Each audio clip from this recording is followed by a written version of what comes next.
Happy day.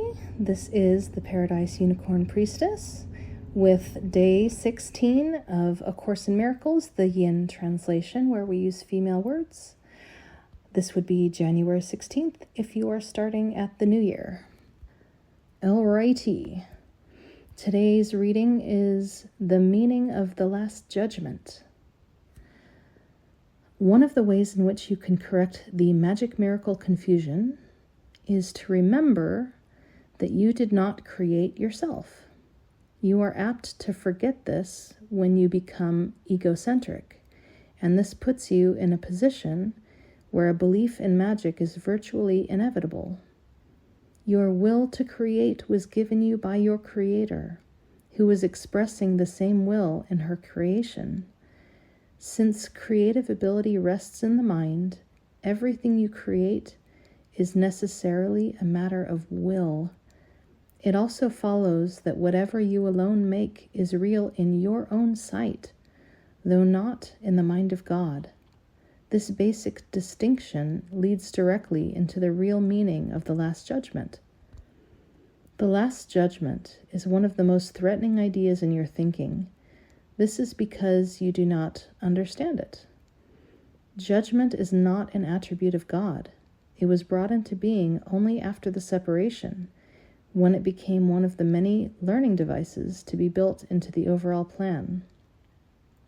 Just as the separation occurred over millions of years, the Last Judgment will extend over a similarly long period, and perhaps an even longer one. Its length can, however, be greatly shortened by miracles, the device for shortening but not abolishing time.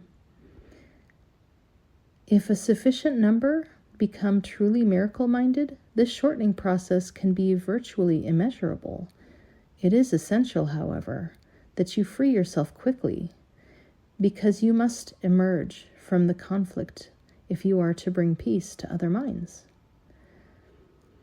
The Last Judgment is generally thought of as a procedure undertaken by God. Actually, it will be undertaken by my sisters with my help. It is a final healing rather than a meting out of punishment. However much you may think that punishment is deserved, punishment is a concept totally opposed to right-mindedness. And the aim of the Last Judgment is to restore right-mindedness to you. The Last Judgment might be called a process of right evaluation. It simply means that everyone will finally come to understand what is worthy and what is not. After this, the ability to choose can be directed rationally.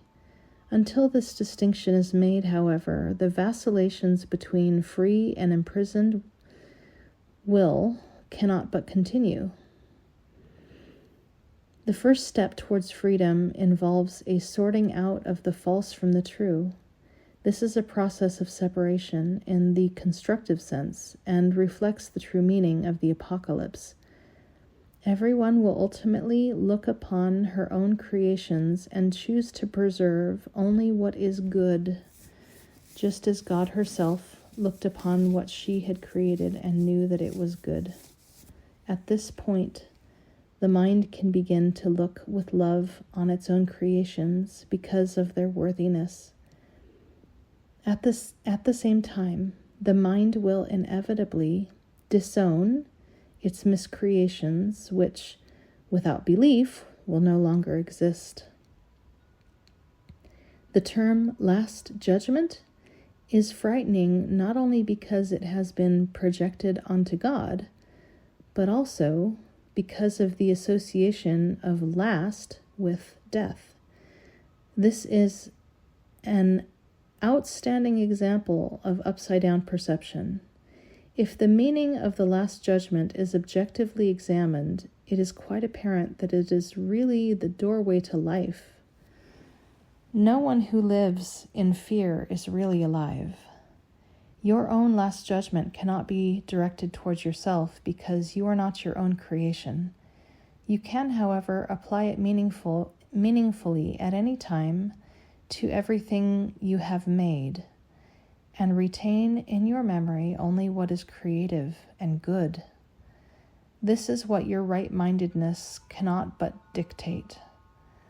The purpose of time is solely to give you time to achieve this judgment. It is your own perfect judgment of your own perfect creations. When everything you retain is lovable, there is no reason for fear to remain with you. This is your part in the atonement. Lesson 16. I have no neutral thoughts. The idea for today is a beginning step in dispelling the belief that your thoughts have no effect. Everything you see is the result of your thoughts. There is no exception to this fact. Thoughts are not big or little, powerful or weak. They are merely true or false. Those that are true create their own likeness. Those that are false make theirs. There is no more self-contradictory concept than that of idle thoughts. What gives rise to the perception of a whole world can hardly be called idle. Every thought you have contributes to truth or to illusion. Either it extends the truth or it multiplies illusions.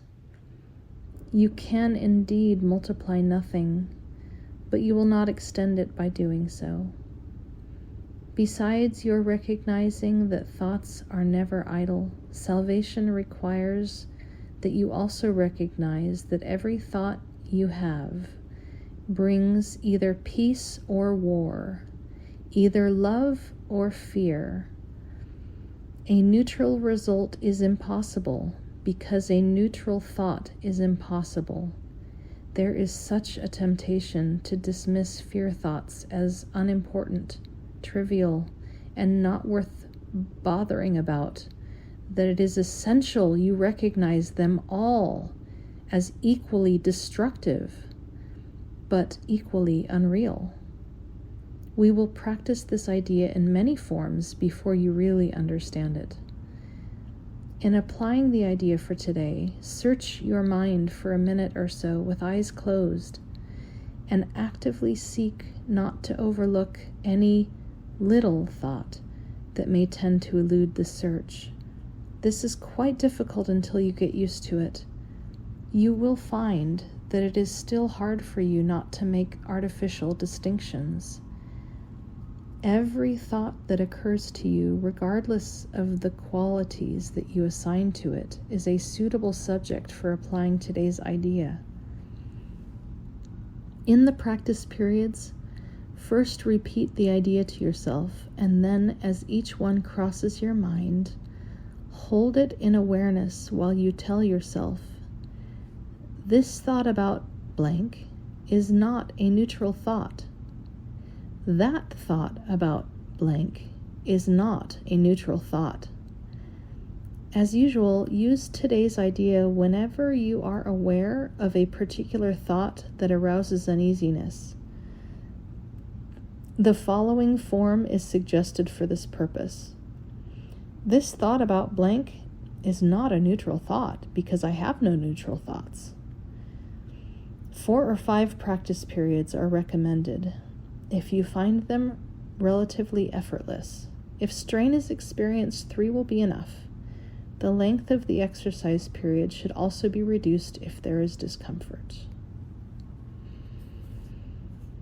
All right, and once again, this is I have no neutral thoughts. Now this will become very evident as we continue together through this reading, but the Course will reiterate again and again and again that there are only 2 things, but in truth, there's only one thing, because of those 2 things, only one is real.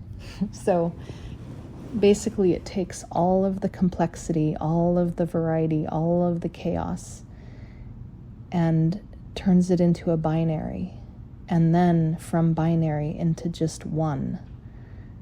saying that the only thing that is real is love,